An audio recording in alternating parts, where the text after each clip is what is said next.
Hi, my name's Nathan Fariss. I work at Pixar Animation Studios.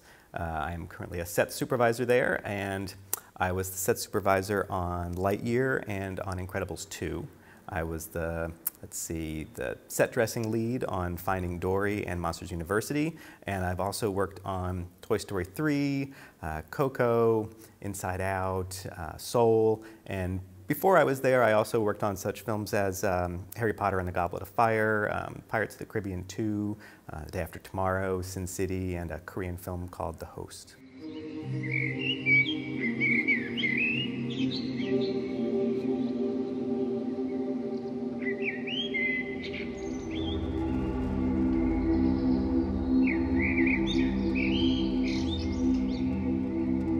I just have a Bachelor of Fine Arts from a school called the Kansas City Art Institute. And I originally started there as a photography major, but partway through I got the opportunity to join a class. It was an Introduction to Computer Art and Animation class. And this was in 1997, I think. So it was really like a couple of DOS computers running 3D Studio 4.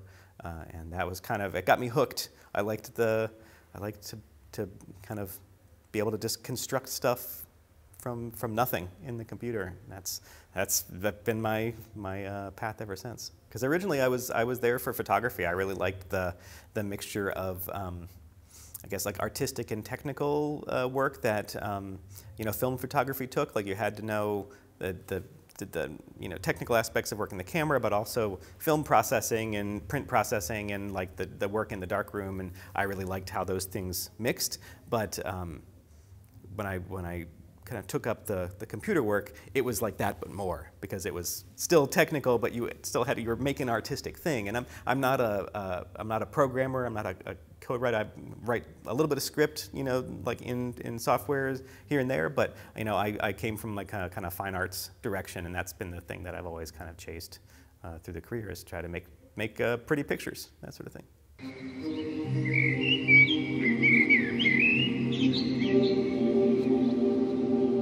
At Pixar, my role as a set supervisor, it varies a little bit film to film. On Lightyear in particular, it meant that I had kind of environments modeling, what we call set dressing or kind of scene assembly, and what we call sets tech, which is a kind of environments-oriented programming kind of together in one department. And so I have directly reporting to me, I have a lead for each one of those disciplines. There's a modeling lead, a set dressing lead, and a sets tech lead. And then each one of those people has anywhere from 2 to 8 people working underneath them. So we had a crew of about 25 people or so on Lightyear.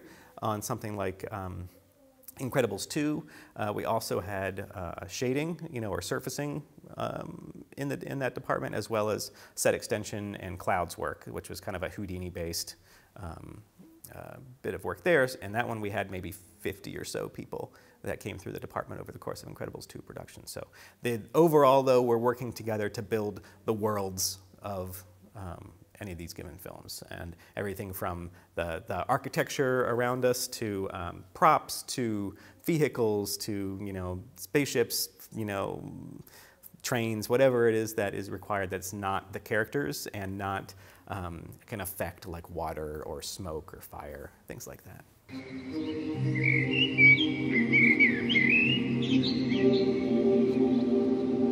I mean, it's any other business, you have to make a thing that is entertaining to a lot of people, is made in a, on time and on budget, and the other side of that is also keeping the people that are making the project happy, because if I think the best work comes from people that are working together and they're happy to be working on a project. They're finding it satisfying to work on, and those things together will produce a better product, for people to go see. But the hardest thing with any film, any entertainment thing, is to make it entertaining. that's the hardest part, because that's the one that people are saturated with media now. Like, you can just sign up for streaming services and you have decades, maybe 100 years worth of media at your fingertips, and it's whether it's on Netflix, or it's on Disney Plus, or it's on YouTube, or it's whatever. Where there's so many places for people to get media, that's the hardest thing, is coming up with something that people want to see.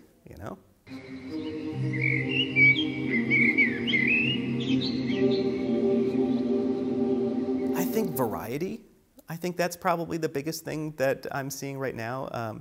It used to be that, there were only a few kind of creators. There was Pixar, there was DreamWorks, Illumination came up not too long ago as well. There was Blue Sky. Like, we were all kind of making things in a similar look, in a similar kind of story. It was kind of a traditional animation sort of way of telling stories. But what we're seeing now is I think the Spider-Verse movie was a big step in a different direction. I think from our side, like, I think having Turning Red and Lightyear come out in the same year for Pixar was a big kind of step forward, in that they're very different movies, both look-wise and the content. But I think there's a lot more people and a lot more companies making animated content right now than there has ever been before. And because of that, you are seeing a much broader spectrum of points of view, of stories, of looks, everything from stop motion to computer animation to traditional 2D animation. Like, there's just more variety. That's what I think people can expect, and more people can expect to see themselves reflected on the screen, because it's a larger swath of humanity creating those images.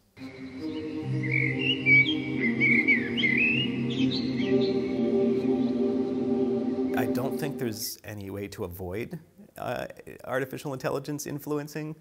How that will manifest itself, I couldn't tell you. I'm no expert on AI, but I don't think there's any question that it will have effect on probably everything. It's already all over the place, and the most obvious stuff is when you see the generative AI creating pictures that look like someone has hand painted them. But I think the stuff that like with machine learning, the precursor, there are elements of any production pipeline that could be automated, and either we're currently having someone doing them manually, or we have some kind of stopgap solution. And if I think about machine learning, like denoising has been a big help for us, because if I look back at my visual effects days, we just have to keep cranking the render settings up to like suppress the noise and try to get everything smooth, and it just made for very expensive renders. And now with machine learned denoising, a lot of that stuff is not necessary, because things can be denoised late in the process. And I think it will be, for our purposes, something similar. There'll be aspects of production that we can use AI for that, I don't necessarily foresee what those will be, but I think there'll be something that we go, wow, that made everything so much easier. Now we don't have to wait 100 hours to get this thing back off the farm. Now it's 10, because all of this AI stuff is helping us. That's what I'm personally hoping for, is that something that makes people's jobs easier, not make less jobs, because everyone needs to eat, everyone needs to make a living, that sort of thing. And so I'm hoping that it's one of those make our jobs easier rather than make less jobs.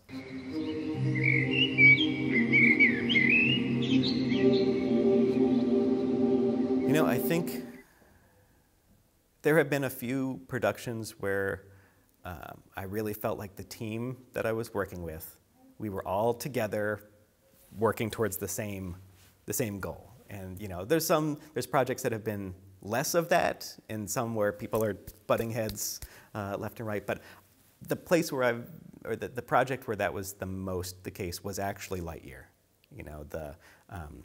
The team of department supervisors and leads, and the direction from Angus and Galen and the folks kind of leading the show really made for a very cohesive and organized effort. And we were all in an unusual situation with COVID and working from home and people mixing their home life with their work life, but all together that made for very challenging work that I think really paid off in the way that the film looks. So that, I think, has probably been the most rewarding thing for me.